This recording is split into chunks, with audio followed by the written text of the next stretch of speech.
گھر والوں نے میرا رشتہ پھوپھی کے لڑکے کے ساتھ طے کر دیا، لیکن وہ مجھے بالکل پسند نہیں تھا، اس لیے میں نے اس سے رشتہ توڑ دیا کیونکہ میں اپنی پسند کی شادی کرنا چاہتی تھی۔ انہی دنوں سوشل میڈیا پہ مجھے ایک لڑکے کے روز میسج آیا کرتے تھے، پتہ نہیں کیسے میں نے اسے رپلائی کر دیا۔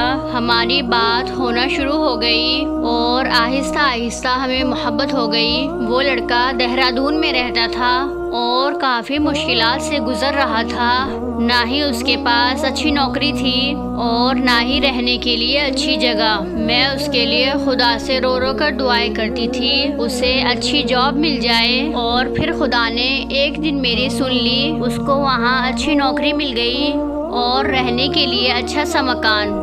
وہ مجھ سے یہ کہتا تھا کہ یہ سب تمہاری دعاؤں کا پھل ہے۔ وہ مجھ سے یہ کہتا تھا کہ میں تمہیں کبھی نہیں چھوڑوں گا۔ میں بھی اسے خدا سے تہجد کی دعاؤں میں مانگا کرتی تھی۔ ہم سارا دن ساری رات باتیں کرتے رہتے تھے۔ اس نے مجھ سے یہ کہا تھا کہ وہ دہلی آ کر مجھ سے شادی کرے گا۔ اس کے آنے سے ایک ہفتہ پہلے میری امی اللہ کو پیاری ہو گئی۔ ان دنوں مجھ سے بات بھی نہیں ہوتی تھی، جس کی وجہ سے ہماری بات بہت کم ہوتی تھی۔ اس کے دہلی آنے سے ایک ہفتہ پہلے میری حالت کچھ بہتر ہو گئی۔ ہم نے ایک دوسرے سے ملنے کا پلان بنایا۔ اس نے مجھے ایک کمرے میں بلایا اور میں اس سے ملنے چلی گئی۔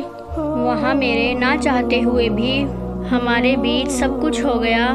اس دن کے بعد سے اس نے مجھ سے بات کرنا ہی چھوڑ دیا۔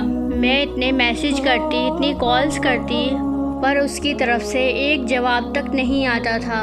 پھر وہ ایک دن میسج پر کہنے لگا کہ ہم دونوں ایک دوسرے سے میچ نہیں کرتے، ہم دونوں کی سوچ بہت الگ ہے، اس لیے میں نے یہ فیصلہ کیا ہے کہ ہمیں یہ رشتہ ختم کر دینا چاہیے۔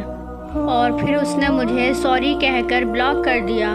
میں نے پھر بھی اس کا 1 سال تک انتظار کیا، اس سے بات کر کے اس کو منانے کی ہر ایک ممکن کوشش کی، لیکن میری ساری کوششیں ناکام رہی۔ مجھے لگتا تھا کہ شاید اسے میری محبت کی قدر ہو جائے گی، لیکن حوثی لوگ کیا جانے محبت کیا ہوتی ہے۔ میرے علاوہ پتہ نہیں کتنی لڑکیوں کی زندگی برباد کر چکا ہوگا۔ ایک غلط انسان کی وجہ سے میرا یقین ٹوٹا ہے۔ میرا یقین تو شاید اب کبھی نہ جڑ پائے گا۔ میں نے یہ سبق سیکھ لیا ہے کہ جو مرد شادی سے پہلے ہی لڑکی کے ساتھ سب کچھ کر لے، وہ کبھی بھی اس لڑکی کو نہیں اپناتا۔ اور دیکھیں قرآن پاک میں بھی اس کا ذکر ہے، ایک لڑکا اور ایک لڑکی کبھی دوست نہیں ہو سکتے۔ اگر آپ نے حلال رشتہ بنانا ہے تو نکاح کیجئے، اس سے اپنی شریک حیات بنائیں، ایسے کسی کو بیچ راہ میں نہ چھوڑا کریں۔ اگر آج آپ کسی کی بہن بیٹی کے ساتھ ایسا کرو گے تو ایک نہ ایک دن آپ کی بیٹی یا بہن کے ساتھ بھی ایسا ہوگا۔ خدا نے یہ دنیا گول کیوں بنائی ہے؟